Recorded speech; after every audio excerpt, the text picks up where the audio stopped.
I'm already logged on the... Yeah, but I've got some. This would be easier for my courses. Cool. Awesome. Okay. Thank you so much for inviting us to speak here today. My name is Brigida. I'm the Canvas team leader, and I think I have met quite a few of you already. What Chris and I are going to discuss a little bit here today is we went to InstructureCon back in July this year, and there are some developments that Canvas is doing that we thought it would be interesting to show to you. Some of you might have seen part of what we're showing here because you are coming to some of our Canvas monthly meetings. So if you have, please bear with us, and hopefully what we are going to be showing is new to most of you.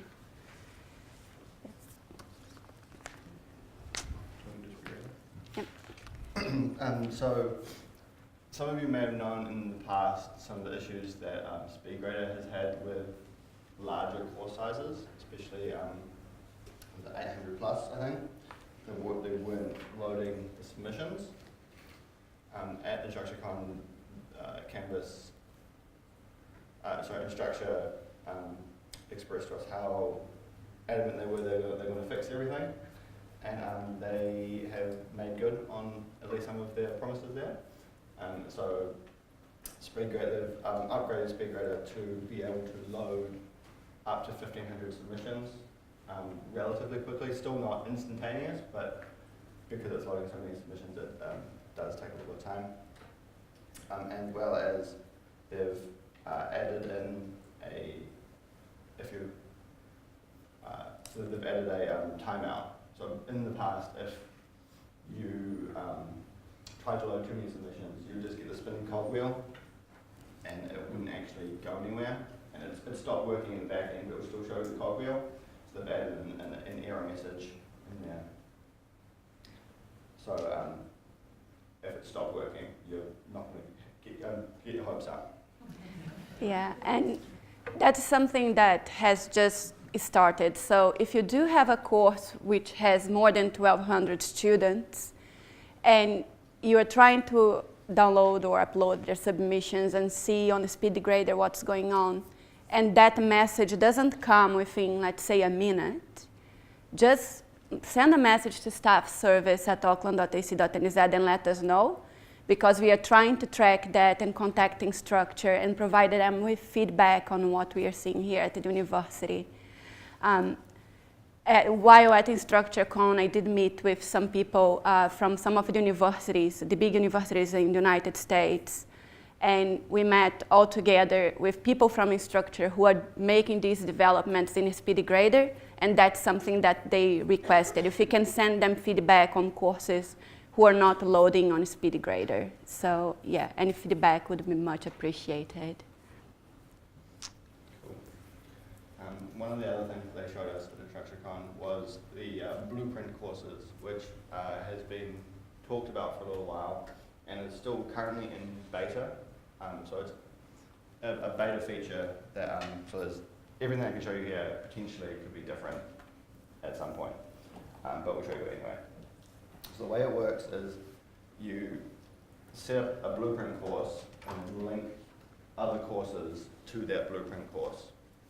And you can send content, so pages or syllabus or assignments or modules or all that kind of thing. You can send that content through to the child course.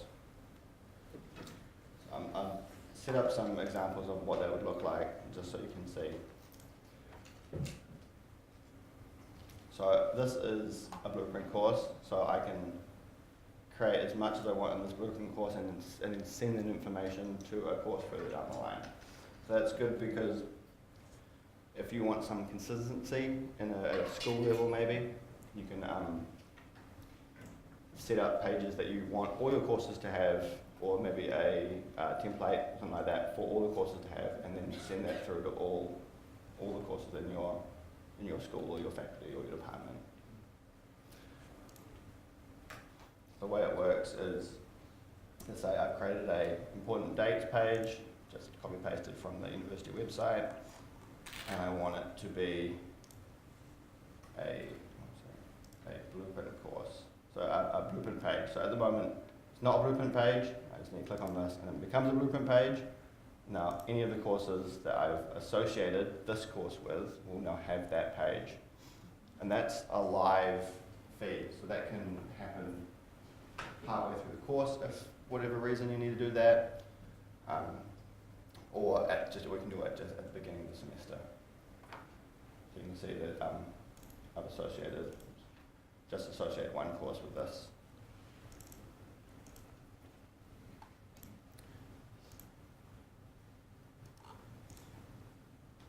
And you can see in this generic course, just make sure it's synced.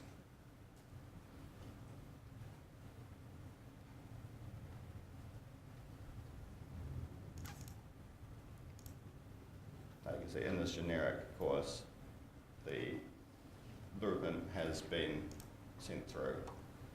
And in this particular case, at the blueprint course level, I've locked the content, which means that as a staff member in this generic page, I can't actually edit.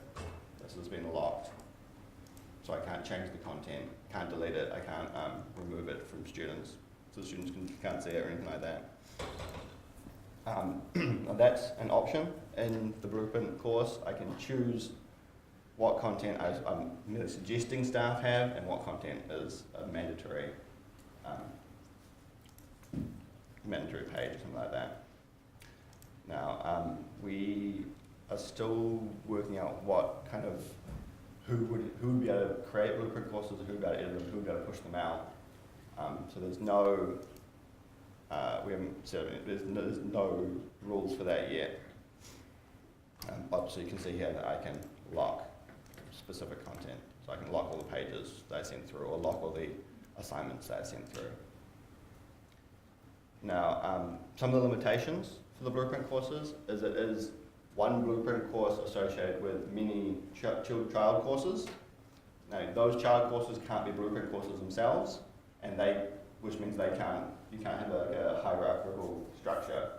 So it's very unlikely that I think the Central University will be using blueprint courses. It's more at a school department level because of that. If Central did it, then the finer grained schools wouldn't be able to do it. So I think it's makes more sense at a lower level for the schools or departments to be able to have consistency amongst themselves. Yeah, and I think that the other limitation is that you cannot have multiple blueprints in one course. So let's say that I have 2 blueprints that I want to use for one course. I cannot do that. I have to choose which blueprint I want to send to that course. And that's something else that we have to take into consideration, because let's say that the university made the decision to have one course as blueprint to a bunch of courses. But then at the faculty level, they wanted to use another blueprint. That would not be possible. And that's one of the reasons that we have to decide who is going to be using those blueprints because of the inability of sending multiple to one. Do you have any questions at this stage? Is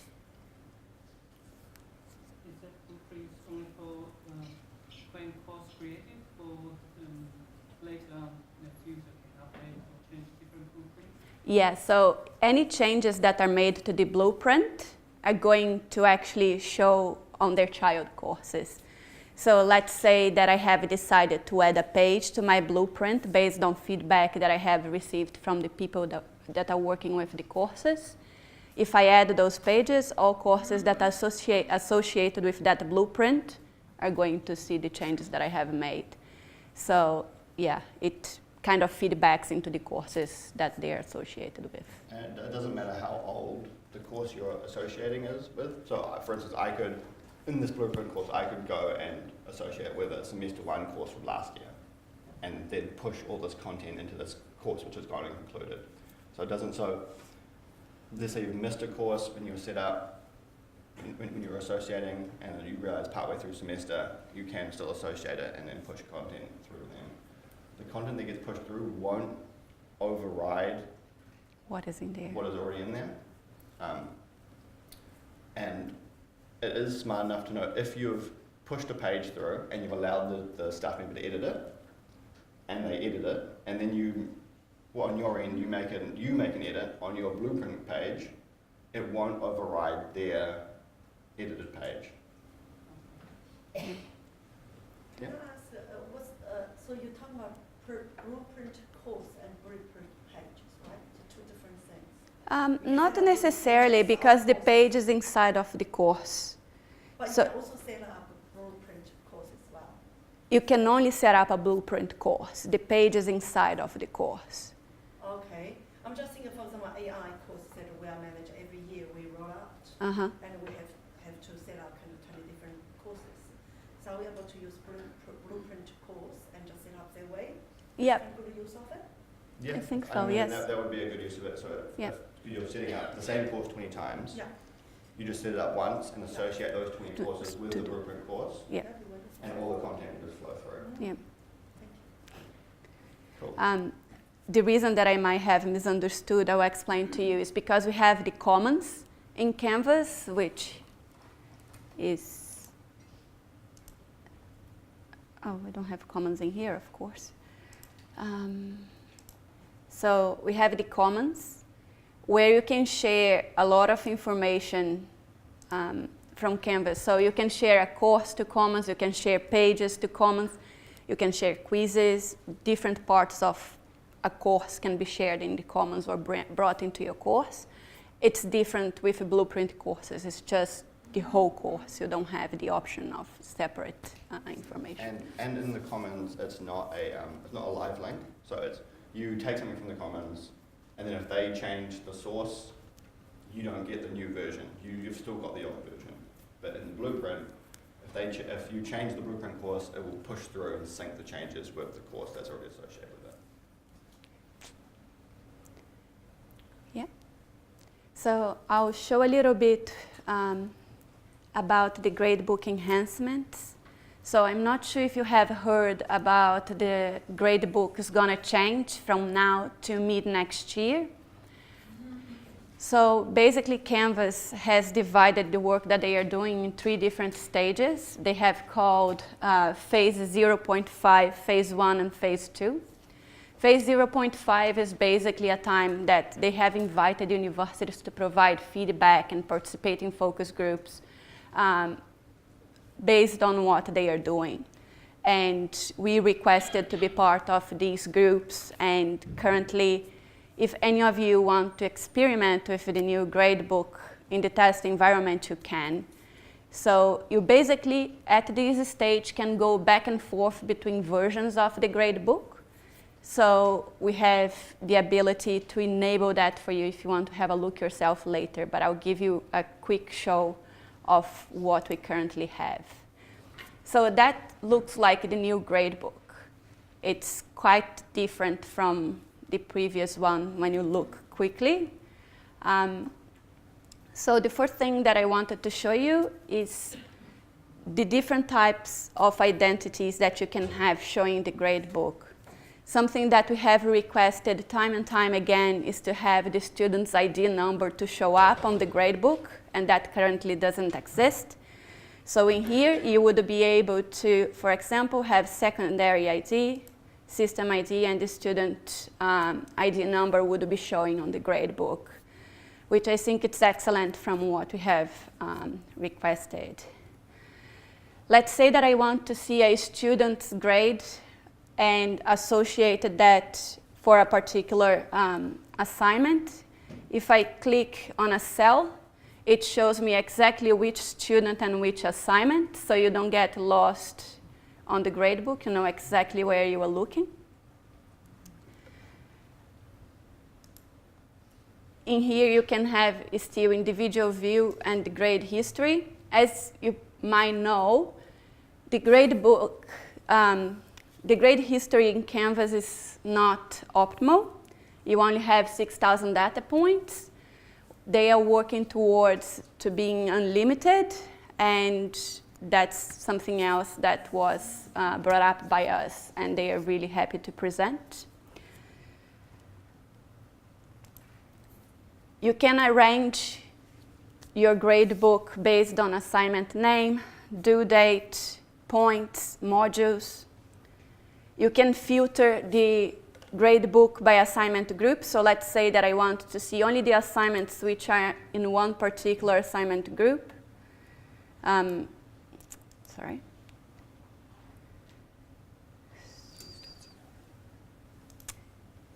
And I say which assignment group.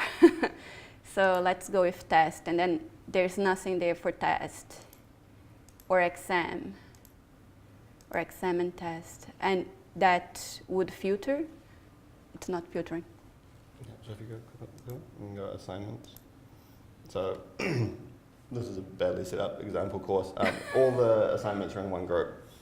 So by filtering it by assignment group, we're just seeing the assignments that are in the assignment group. Let's try by modules. But you can also add more layers to that.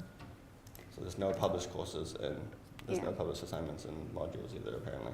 But you would be able to filter with yours. Or the status, as you can see here, I have ticked unpublished assignments. That would be the default from now on. So what that means is that if you create an assignment, by going plus assignment, create the assignment, and you have not published, that assignment by default is going to be showing on the gradebook. So you have the option to untick this box and have assignments which are not published to leave the gradebook. But that's something that has confused people for a long time. People go and they create the assignment, they don't publish, and they don't understand why the assignment is not showing on the gradebook. So now the assignment would be showing on the gradebook.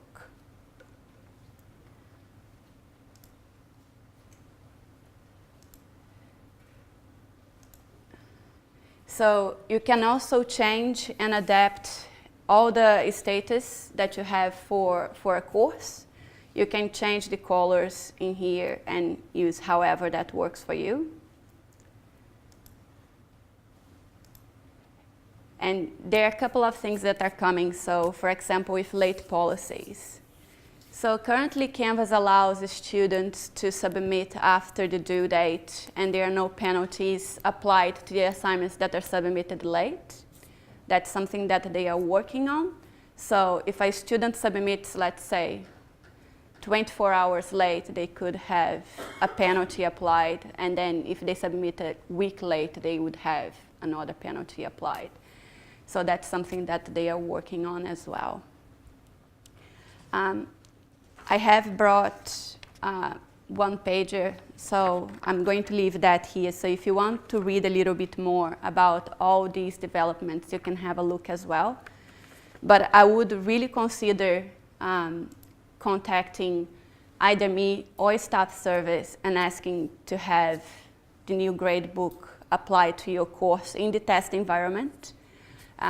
Because if it is in the test environment, anything that you do over there is not going to apply to your students. So you can play as much as you want without having impact to your students' actual grades.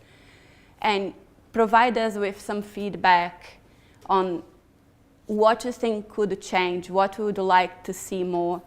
Because I'm going to show you in here.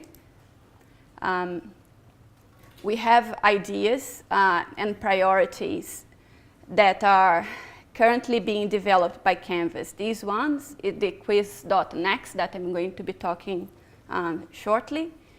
But we also have ideas that can be submitted for the gradebook.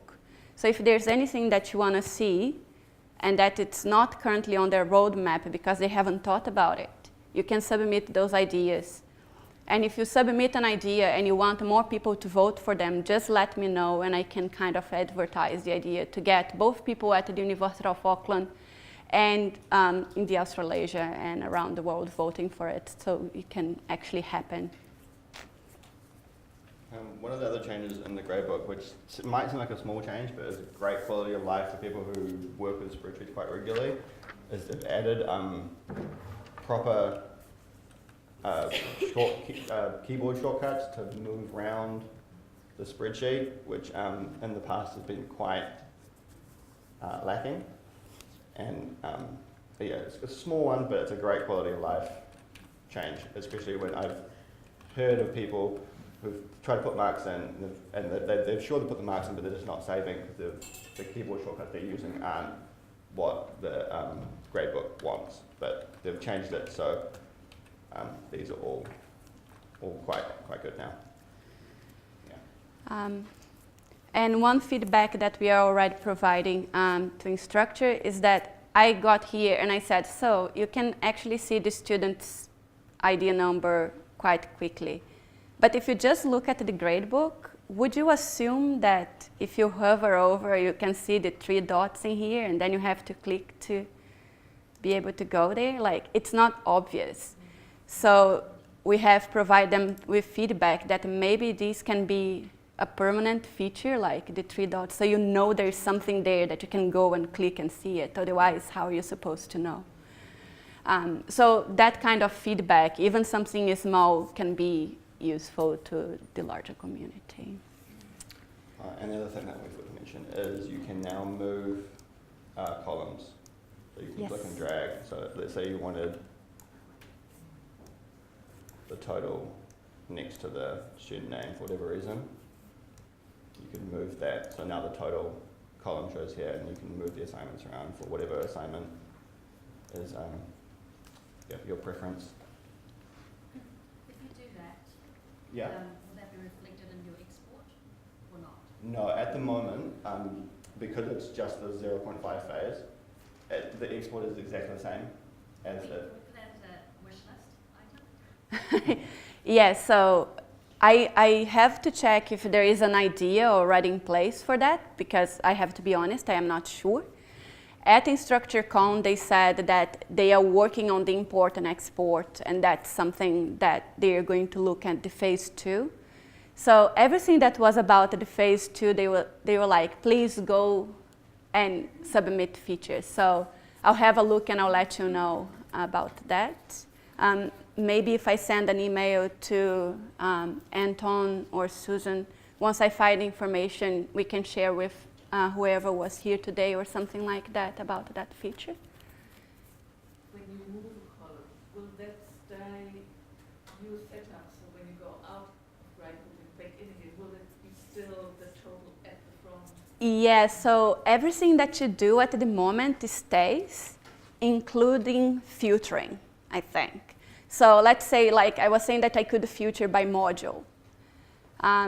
And I only have some of my assignments on the gradebook. So I have filtered, and it stayed. If another teacher goes into the gradebook, that's what they are going to see. So they are actually working on what stays and what not stays as you have left, because that can cause confusion if you have multiple people teaching the same course. And I have just filtered, oh, where are the assignments that I have added? And then the person would have to come in here and release those assignments. So they are working on that as well. That's some feedback that has been provided. But it's a really good question. Any other questions? Yeah, just the change of order or display there, is that reflected in the student's view, or is that just for your own? That's for the teacher view. Okay. Yeah. But there are going to be changes for the students. And I think the changes for students are actually already in place. Before, if a student had submitted an assignment, and I'm sure some of you have had that happen. They go, they upload, but they don't submit the assignment. They think they have submitted, but they haven't. The student didn't actually know that they had not submitted. So now there are pills in their gradebook that shows if they have a late submission or they have not submitted an assignment. So yeah, it's like in red showing them what's going on. So some changes already apply to them, but not all. I don't believe that the order is going to apply to the students. Otherwise, the students would be seeing their gradebook changing all the time as it goes. Speaking of the student view, when will staff actually be able to have a student account and see exactly what students see, like a test student? That's a question that I am not really sure. That was not really discussed, and yeah, I can check for you, but I really don't know. the test student remains a little bit fragile on what shows you, and I'm sorry for that. Do you think Canvas is willing to enable the functionality of having the final mark distribution in the gradebook? Are they resisting this feature? Because I think many teachers are. The final grade distribution, you mean? Oh, okay. So that's another, it's about analytics, which is another project that's going on as well. So Canvas is also, they also have a project that's going on which is improving course analytics, and grade distribution is one of the things that it's being developed. But they don't currently have. It's on the roadmap for development with Canvas Analytics. I was thinking that was a simple thing to add to the gradebook. Yeah, it's. I'm not sure if it's about their resistance to not enable this. No, it's just that's part of another project. Yeah, because when you see anything that's about the distribution of grades or how many late assignments you have had, all of that's part of analytics, so that's where they are working. Related to Nabil's question, currently when a real student uses Canvas, they go to their grades, so, and if the instructors haven't enabled it, they can actually see a box and whisker showing them where they sit for each assessment, whereas staff can't actually see any of that. That's where I'm coming from in terms of having a student account or access to what the students actually see. Does that make sense? Yes, no, like, look, I understand the benefit of being able to see everything that students see. It's unfortunate that we cannot have that. I hope we can have that soon. It's just that I don't know if that has been shown. Do you know anything about it? No, but the box and whisker graph is visible for staff members. It's a little bit of a to-do to get there, but you can.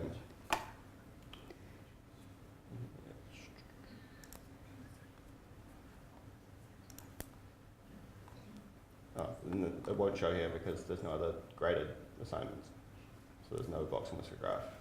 But it will show up in these score details. Okay, yeah. So if you'd go into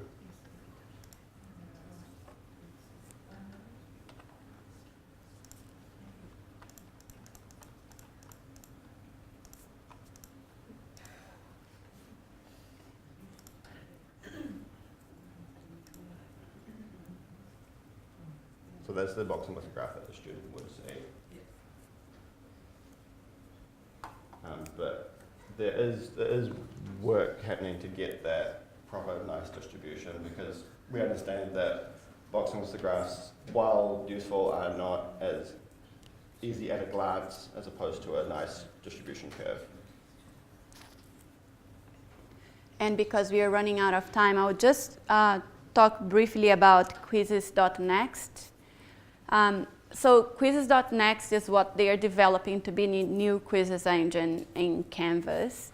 It would be a little different from how quizzes currently work, because now you have quizzes in here, you go and you create a quiz, while quizzes.next is actually works like an LTI, like when you have to go and select Turnitin from a type of assignment that you are adding.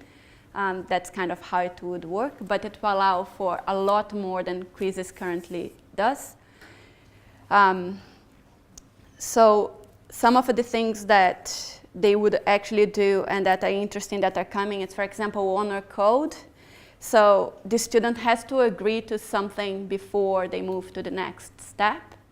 So we have had quite a few people who actually have wanted that even before a student submits an assignment, they want the student to go and say, I agree that this work is mine, and I'm saying I haven't plagiarized anything.